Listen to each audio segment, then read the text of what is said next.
everybody. Here we are talking about coaching. My name is Yannick. I'm here with Siawash and Nicki. As usual, hey guys. Today we're going to talk about something that often comes up, and I notice particularly in supervision a lot, is that coaches often go over time with their clients. They contract for whatever it is, 30 minutes, an hour, 2 hours, and all of a sudden you find yourself going over. There's a lot there around, well, what do I do? Does my client just not stop talking? We have an episode about that, but do I announce it? Do I not?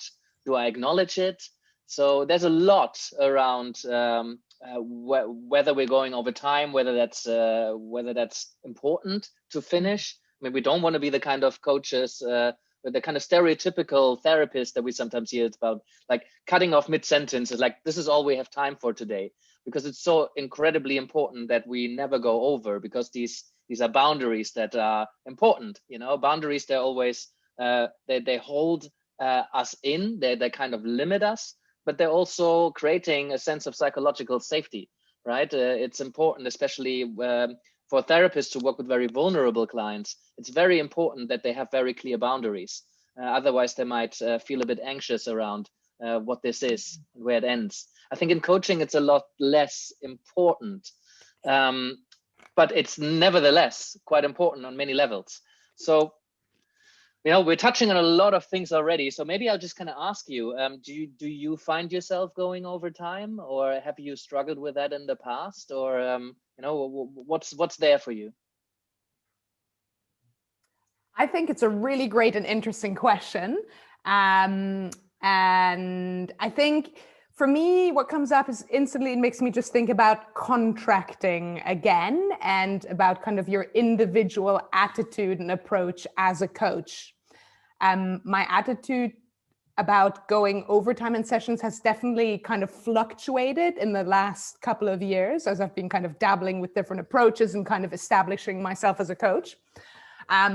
Initially, I felt quite passionate about being quite strict and staying on the hour and kind of, enforcing this idea of boundaries, and kind of thought that was great in the service of my clients. So they kind of knew what to expect. And also, otherwise, if those boundaries are more fluid, kind of where do you draw the line? And are they going to feel like they're one time getting tons of value and the next time when you finish not getting as much value?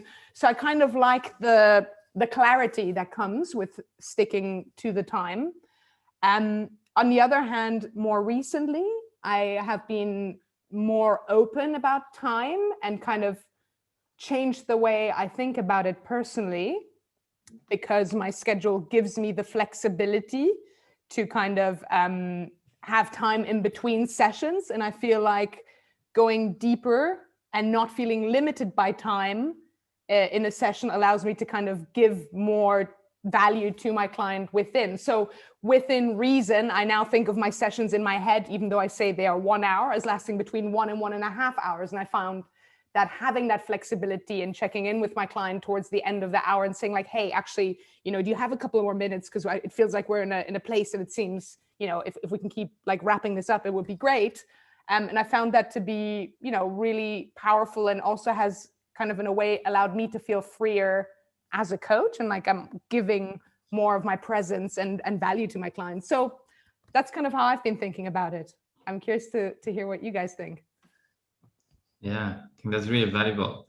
I'm personally a recovering, I don't know what you want to call it, but my sessions always, especially for the first 2 years, went over time. And I was thinking about why. I think it was important. I think the question was what can I do, right? And I think an important part of that's understanding why does it happen.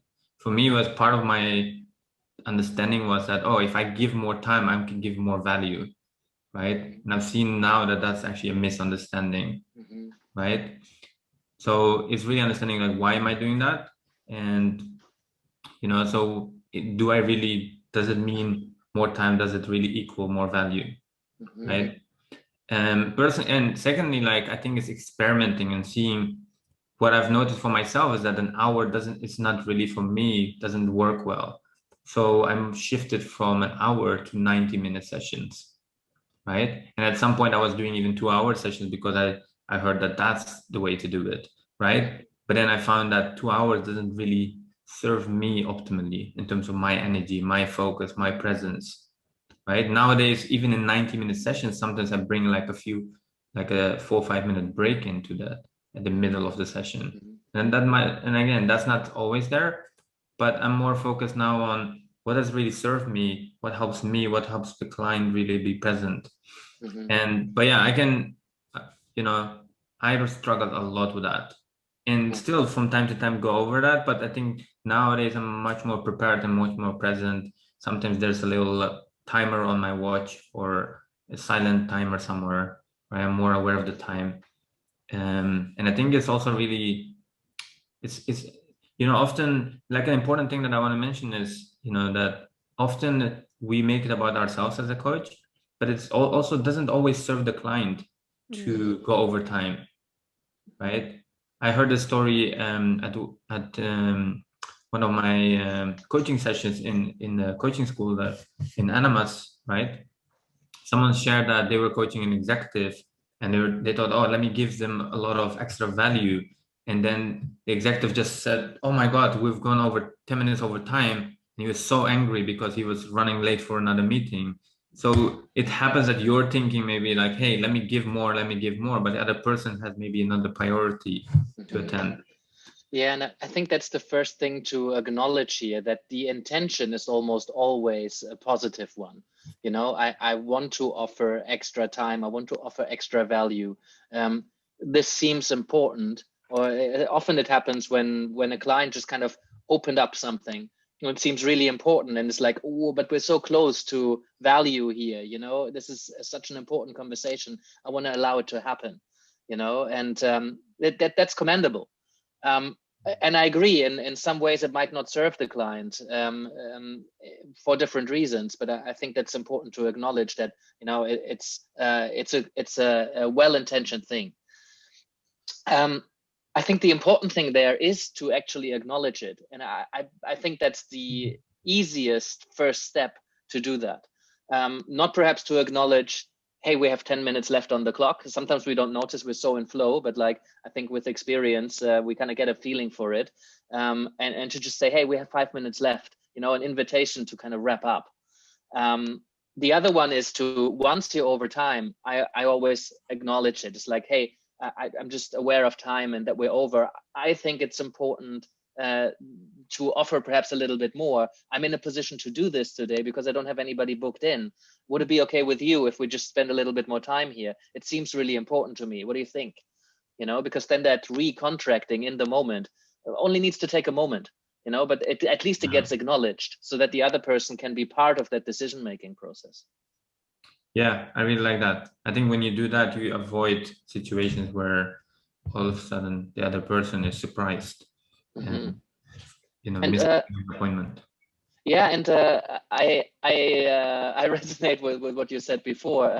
One of my packages, I block 3 hours, and a while ago, that was the only package that I worked with. It's like, I wanted to take time out of the equation for my clients. I didn't want to stop the session. I wanted it to come to a natural end.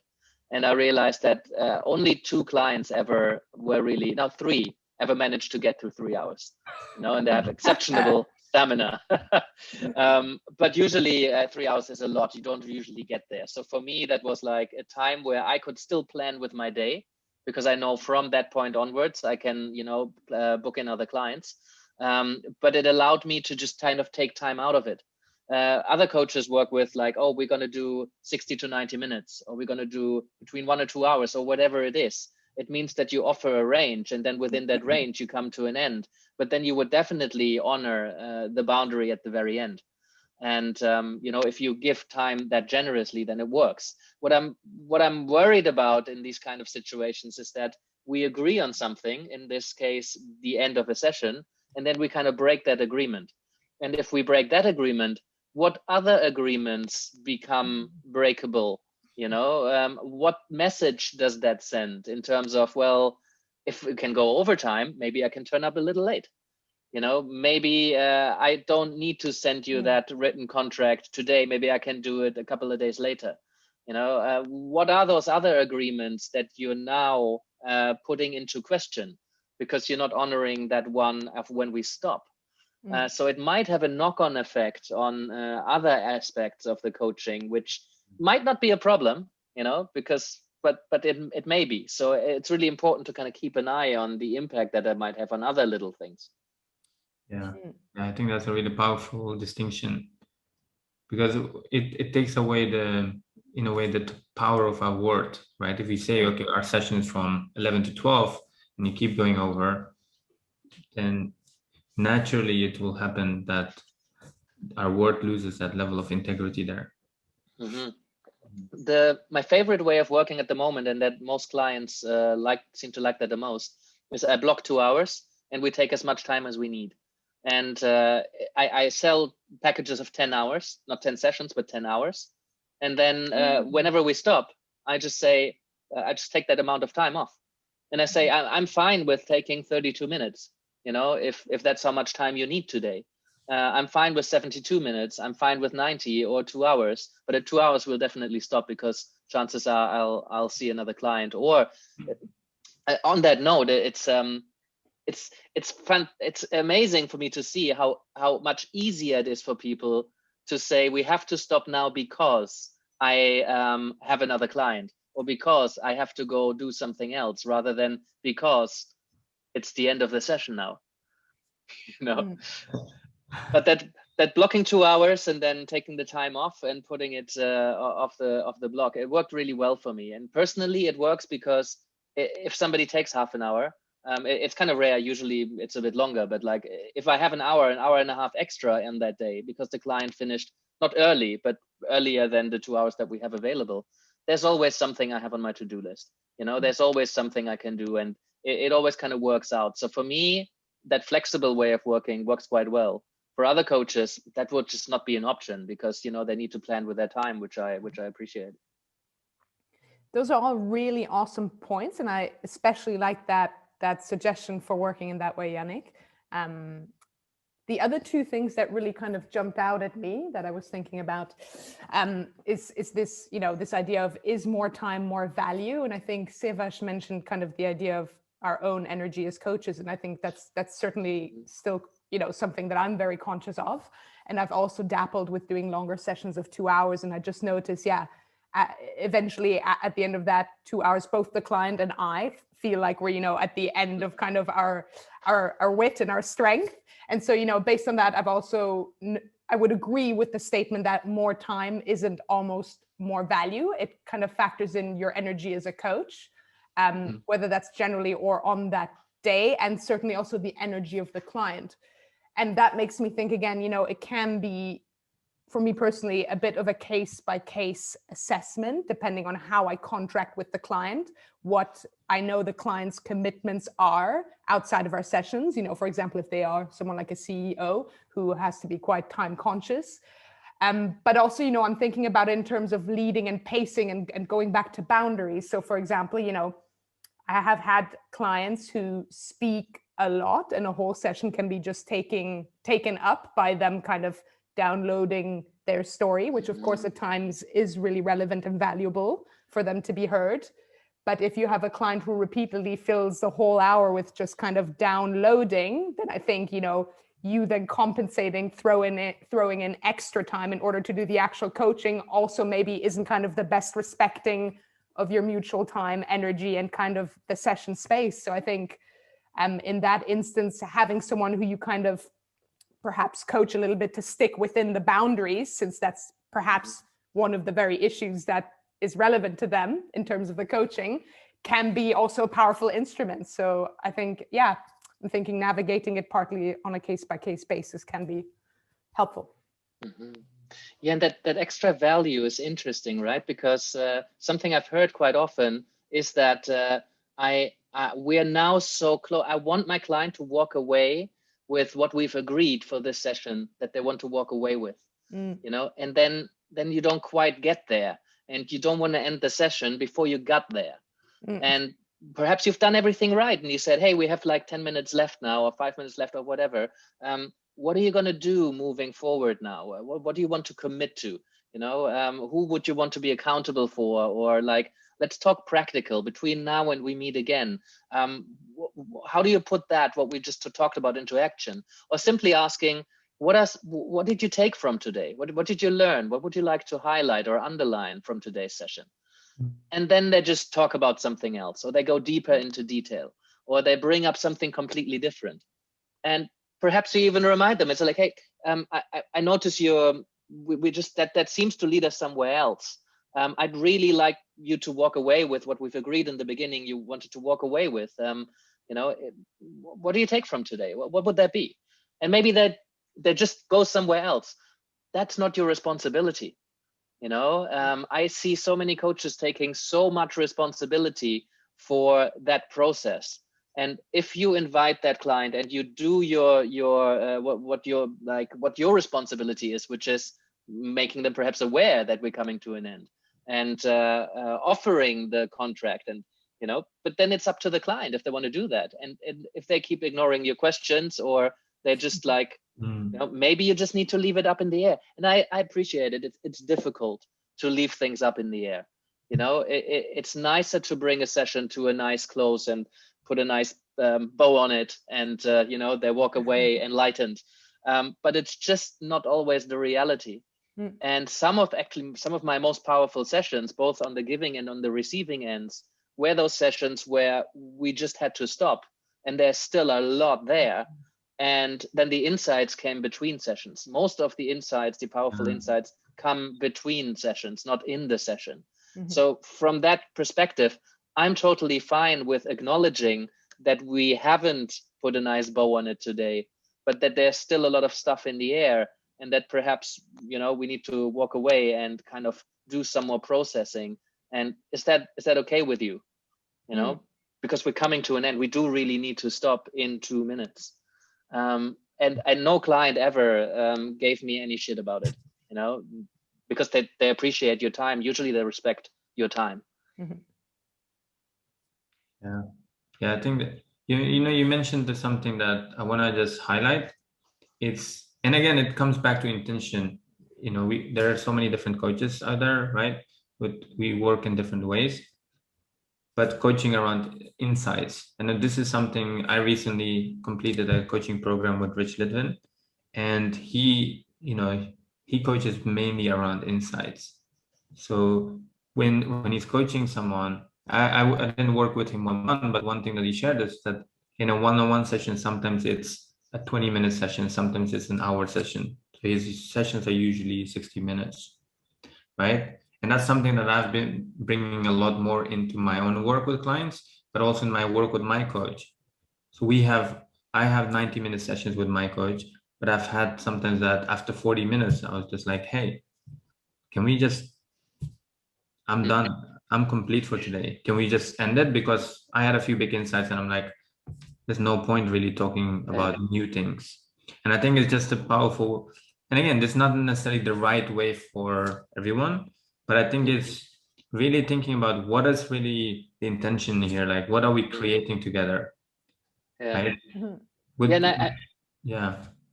sorry, I really love that. I got too excited. Sorry if I interrupted you, but that's why I like having the kind of flexible offer, because then clients don't feel like they're losing 20 minutes. And it's okay to stop now, because that's another question I sometimes ask coaches. It's like, well, you went 20 minutes over in an hour session. How much do you charge per minute if you were to count it down? How much extra value is? And it's not that we coach for money, and that's necessarily the most important thing here. It doesn't need to motivate you, but 20 minutes out of an hour, that's like a third going over time. And I don't think we can necessarily ignore it, that if we charge 150 pounds for that, that should have been 200 then. That's quite the difference. And there was another thing I wanted to say, but now I lost my train of thought. Come back to me. I'm now totally seeing time as being a restrictive thing at the end of this conversation. As in, now it suddenly seems very arbitrary, the idea of having an hour time limit, because, I'm from what you guys have been sharing, I totally see maybe it's more empowering to even give the client the control to kind of decide, when they're finished and when it's serving them and when it's not, and when are we pushing them over time and into like, where they're exhausted and can't really get any benefit and we're kind of stretching ourselves. I don't know. You've definitely made me think a lot about it. Well, there's one thing, the one I wanted to remember is in psychoanalysis, there's a technique called scansion, whereas the analyst decides at some point to stop the session. When something that just kind of came out, they want the client to take that home. It's a very powerful technique because at some point the coach might say, I think this is a good time to stop. And then the client is like, what did I just say? And then they're, rather than talking about something for another 20 minutes, they are, almost forced, to think about why that was so significant that the analyst decided to stop it right there. It's a very powerful technique. What is that called? Scansion. Scansion. That's for me insight, right? When the moment there's an insight, you can notice that something happens for the client. Either the client goes quiet or they just go back in their chair. They have that aha moment. And I think it's so powerful to either create space and not just say, okay, that's done. What else do you want to bring to the conversation? But at least, create a bit of space around that. And I think you mentioned also space between sessions, right? I think that's another thing that we want to see as coaches. That's what makes our work different from therapy, I believe, right? It's what happens in between coaches and in between sessions. And again, every coach is different. I personally give my clients a lot of access in between sessions, right? But that's often where insights come, the space within, right? So if we can really look at coaching, right, that coaching can be so impactful, right? And it's not just about the time that we're speaking and listening to our clients. Yeah, and another quite important thing, I think, is that if clients learn that you will end on time every time, my experience is that they bring the important stuff earlier, because there's this door in hand principle, as the client is kind of walking to the door, almost got the doorknob in their hand, they're like, oh yeah, and by the way, I just lost my job, or I got this huge job offer, or they just open this big thing that you just don't really have time anymore. And by knowing that there is no overtime, then the chances are that the door in hand moment comes a lot earlier when you can actually acknowledge it. And when they do bring it, it's also important to acknowledge that just because they bring it doesn't mean you have to talk about it.